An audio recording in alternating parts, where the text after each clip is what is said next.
আসিয়ার ইস্যু আমরা ভুলে যাব, বেশি দিন সময় লাগবে না, 1 মাস 2 মাস হাইয়েস্ট 3 মাস। এর আগেও বহু ইস্যু আমরা এসেছে ভুলে গেছি, একটার পর একটা এসেছে, একটার পর একটা ভুলে গেছি আমরা, এবং যাবো ভবিষ্যতে। লিখে নেন আপনারা, এই বাচ্চার কথা কেউ মনে রাখবে না, এই বাচ্চাটার কথা কেউ মনে রাখবে না। 3 মাস পরে, 6 মাস পরে, 1 বছর পরে আরো নতুন ইস্যু আসবে, আরো নতুন পাপ হবে, আরো বড় বড় ঘটনা ঘটবে। এরপরে মানুষ এই বাচ্চাটাকে ভুলে যাবে। এই বাচ্চাটা কি তার মৃত্যু যন্ত্রণা বলতে পারবে, তার সম্মানহানি বলতে পারবে, তার পিতামাতাকে বলতে পারবে? এখন প্রশ্ন হচ্ছে, তার পিতাকেও যদি আমরা জিজ্ঞাসা করি, ইসলামে রেপের শাস্তি হচ্ছে মৃত্যুদণ্ড, আর ব্যভিচারের শাস্তি হচ্ছে অর্ধেক কোমর পর্যন্ত পুঁতে পাথর নিক্ষেপ করে হত্যা করা, এবং বিবাহিত ব্যক্তি হলে এই শাস্তি, অবিবাহিত হলে 100 বেত্রাঘাত, 1 বছরের নির্বাসন এবং সমাজ থেকে বয়কট করা, আর ধর্ষণ হলে সরাসরি মৃত্যুদণ্ড। 3 মাস সময় লাগার কথা না, 3 দিনের মধ্যেই করা সম্ভব। এটা শরিয়া আইন, এটা আল্লাহ রাব্বুল আলামিনের শরিয়া বিধান। এখন তারাও কি এটাতে রাজি হবেন? যারা শোক প্রকাশ করছেন তারা কি এই বিধানটা কার্যকর করতে রাজি হবেন? ধর্ষককে সবার সামনে প্রকাশ্যে মৃত্যুদণ্ড দেওয়া হোক, শরিয়া আইন কার্যকর করা হোক? রাজি হবেন না, কারণ আপনারা বলবেন এটা করতে গেলে বাংলাদেশ থেকে মৌলবাদী রাষ্ট্র হয়ে যাবে। তো সমস্যার গোড়ায় আপনারা যেতে চান না, ডালপালা নিয়ে নাড়াচাড়া করেন। এর উপরে ছড়িয়ে দিয়েছি পর্নোগ্রাফি। পর্নোগ্রাফি সবার ফোনে ফোনে। পর্নোগ্রাফি দেখতে থাকলে একটা মানুষ বাচ্চাকে না, কয়েকদিন পরে পশুর সাথেও জেনা করতে পারে। যদি সামনে দেখেন যে মানুষ পশুর সাথে জেনা করেছে, আপনার অবাক হতে পারেন, আমি অবাক হব না, কারণ পর্নোগ্রাফি মানুষকে পশুর সাথেও জেনা করতে শেখাবে। বাচ্চা তো কিছুই না। এখন সমস্যা কি এক কেন্দ্রিক? এটা বহুমুখী সমস্যা। প্রিমিক্সিং রেখেছেন, পর্ন চালু করে দিয়েছেন, এবং সবচেয়ে বড় কথা, এর শরঈ বিচারটুকু নিশ্চিত হচ্ছে না। তাহলে সমাজের মধ্যে এগুলো কমবে না বাড়বে? সিম্পল, সমাজের মধ্যে এগুলো বাড়বে। 6টা কাজ করেন, ইনশাআল্লাহ তাআলা কমে যাবে। প্রথমত, শরঈ পর্দা নিশ্চিত করেন। দ্বিতীয়ত, প্রিমিক্সিং বন্ধ করে দেন। তৃতীয়ত, আপনারা জেনার শাস্তি চালু করেন।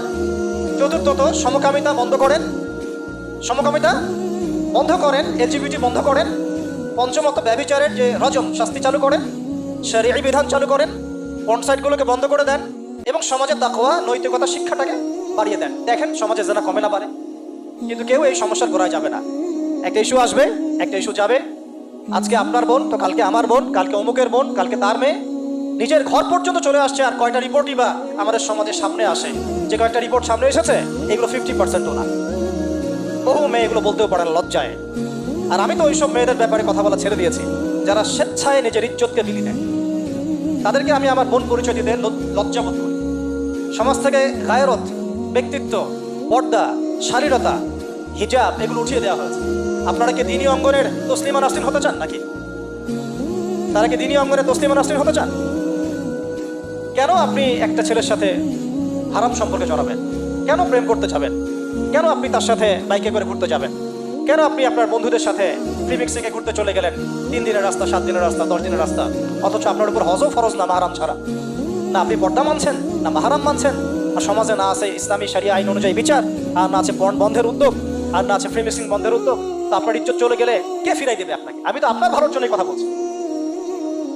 সমস্যা হচ্ছে আমরা সমস্যার গোড়ায় যেতে চাচ্ছি না।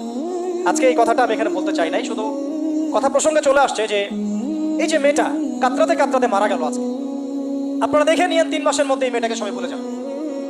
সমস্যার গোড়ায় আসেন।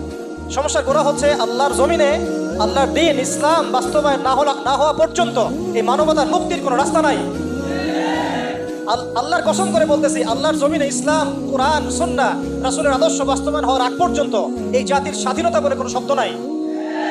কিন্তু আগামীর বাংলাদেশে আমরা এটা আর দেখতে চাই না। আমরা আগামীর বাংলাদেশে দেখতে চাই প্রত্যেকটা সেক্টরে যেন তাকওয়া নিশ্চিত হয় এমন ব্যবস্থা করতে হবে, এবং একই সাথে আল্লাহ রাব্বুল আলামিনের জমিনে আল্লাহর বিধানগুলোও বাস্তবায়ন করতে হবে। শুধু তাত্ত্বিক কথাবার্তা বলে, দুঃখ প্রকাশ করে, শোক প্রকাশ করে কোনো লাভ হবে না, যতক্ষণ পর্যন্ত না আমরা আল্লাহ পাকের জমিনে তার আইন এবং বিচারগুলোকে বাস্তবায়ন করতে পারবো। আর আল্লাহর কসম করে বলছি, আল্লাহর জমিনে আল্লাহর বিধান বাস্তবায়ন হলে সমাজে পাপের হার তো কমে আসবেই। সমাজে পাপের হার তো কমে আসবেই আসবে। কোনো কাফের, মুশরিক, মুরতাদ জনগোষ্ঠী আমাদের দিকে চোখ তুলে তাকাতে পারবে না ইনশাআল্লাহ।